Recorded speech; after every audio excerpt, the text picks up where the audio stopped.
कहानी की शुरुआत उस समय से होती है जब स्वर्ग में पूर्ण शांति और सौहार्द का वातावरण था। इसी दौरान लुसिफर ने गॉड के आदेशों के विरुद्ध विद्रोह करने का निर्णय लिया। उसकी इस बगावत ने स्वर्ग में अशांति फैला दी और एक बड़ा युद्ध छिड़ गया। देवदूतों के बीच संघर्ष ने स्वर्ग की शांति को भंग कर दिया, जिससे एक नई कथा की नींव रखी गई। आर्केंजल माइकल और लुसिफर के बीच एक जबरदस्त युद्ध छिड़ जाता है, जिसमें दोनों अपनी पूरी शक्ति का प्रदर्शन करते हैं। यह संघर्ष स्वर्ग के भविष्य के लिए निर्णायक साबित होता है। अंततः माइकल अपनी वीरता और दृढ़ता के बल पर जीत हासिल करता है। गॉड लुसिफर को उसकी हार के बाद नर्क में भेज देते हैं, जिससे स्वर्ग में शांति और व्यवस्था पुनः स्थापित होती है।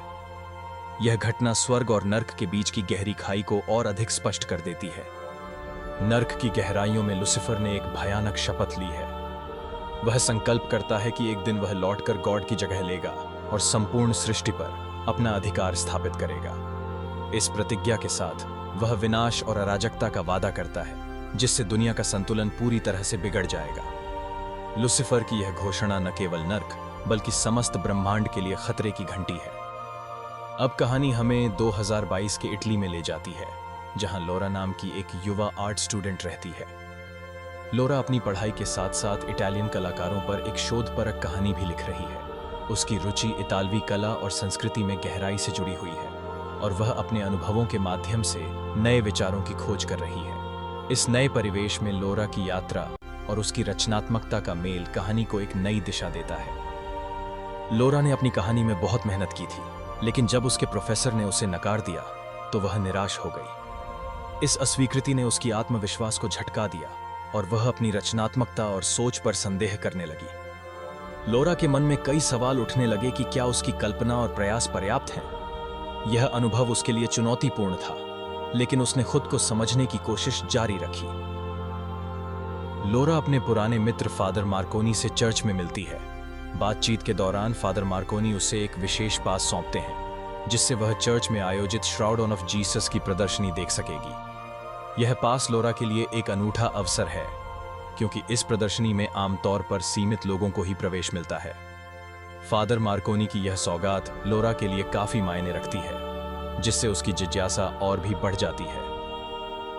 चर्च के भीतर लोरा जीसस के कफन को ध्यानपूर्वक देखती है, जो उसके लिए श्रद्धा और रहस्य का प्रतीक है। उसकी नजर पास में रखी एक नई मूर्ति पर जाती है, जिसमें आर्केंजेल माइकल को लुसिफर को हराते हुए दर्शाया गया है। यह मूर्ति शक्ति, न्याय और आध्यात्मिक विजय का संदेश देती है। लोरा इन दोनों धार्मिक प्रतीकों के बीच गहरे संबंध को महसूस करती है, जो अच्छाई और बुराई के संघर्ष को उजागर करते हैं। लोरा जैसे ही मूर्ति के सामने खड़ी होती है, उसके मन में एक अनजाना डर घर कर जाता है। उसे ऐसा महसूस होता है मानो कोई अदृश्य शक्ति उसे घूर रही हो या कोई खतरा उसके बहुत पास है। यह अजीब सा आभास कहानी को और भी रहस्यमय बना देता है। मूर्ति की उपस्थिति और लोरा की बेचैनी दोनों मिलकर वातावरण को तनावपूर्ण और रोमांचक बना देते हैं। लोरा और मार्कोनी गंभीरता से शैतानी ताकतों के बारे में विचार विमर्श कर रहे हैं। वे इन रहस्यमयी शक्तियों के प्रभाव और उनके आसपास फैली अनिश्चितता पर चर्चा करते हैं। बातचीत के बाद लोरा एक मूर्ति का स्केच बनाना शुरू करती है, जिसमें वह पूरी तरह डूब जाती है। अचानक उसकी तल्लीनता टूट जाती है जब उसे कहीं से किसी के नाम पुकारने की अस्पष्ट आवाज सुनाई देती है, जिससे माहौल और भी रहस्यमय हो जाता है। एग्जीबिशन के समापन के समय वातावरण में एक अजीब सी शांति छाई हुई थी। तभी एक रहस्यमयी औरत चुपचाप चर्च में प्रवेश करती है। वह बिना किसी की नजर में आए स्टैच्यू के पास पहुंचती है और उसकी तलवार चुरा लेती है। अपनी पहचान छुपाने के लिए वह वहां तैनात गार्ड की बेरहमी से हत्या कर देती है। इस घटना के बाद चर्च में सन्नाटा और भय का माहौल फैल जाता है। लोरा भयभीत होकर छिप जाती है, जिससे उसके आसपास का वातावरण और भी तनावपूर्ण हो जाता है। इसी दौरान एक महिला चुपचाप आगे बढ़ती है और जीसस के कफन की सुरक्षा को हटा देती है। वह बड़ी चालाकी से कफन चुरा लेती है और अपने साथियों के साथ वहां से निकल जाती है। यह घटना वहां मौजूद सभी लोगों के लिए चौंकाने वाली साबित होती है, क्योंकि कफन की चोरी से स्थिति और भी जटिल हो जाती है। गंभीर रूप से घायल मार्कोनी अपनी अंतिम आशा के रूप में आर्केंजेल माइकल से प्रार्थना करता है। वह चाहता है कि माइकल उसके शरीर में प्रवेश करे ताकि वह शेष बचे हुए बुराई के खिलाफ लड़ सके। मार्कोनी की यह प्रार्थना उसकी दृढ़ आस्था और मानवता की रक्षा के लिए उसकी प्रतिबद्धता को दर्शाती है। इस कठिन घड़ी में वह अपनी सीमाओं को पार करके दिव्य शक्ति की सहायता चाहता है। आर्कएंजल माइकल ने मार्कोनी के शरीर में प्रवेश किया और तुरंत चोरों का पीछा करना शुरू किया। हालांकि मार्कोनी का शरीर पहले से ही घायल था, जिससे माइकल की गति और ताकत प्रभावित हुई। जैसे जैसे पीछा आगे बढ़ा, चोटों के कारण उसे बार बार रुकना पड़ा। इस स्थिति ने माइकल की योजनाओं को जटिल बना दिया और उसे अपनी रणनीति पर पुनर्विचार करने के लिए मजबूर कर दिया।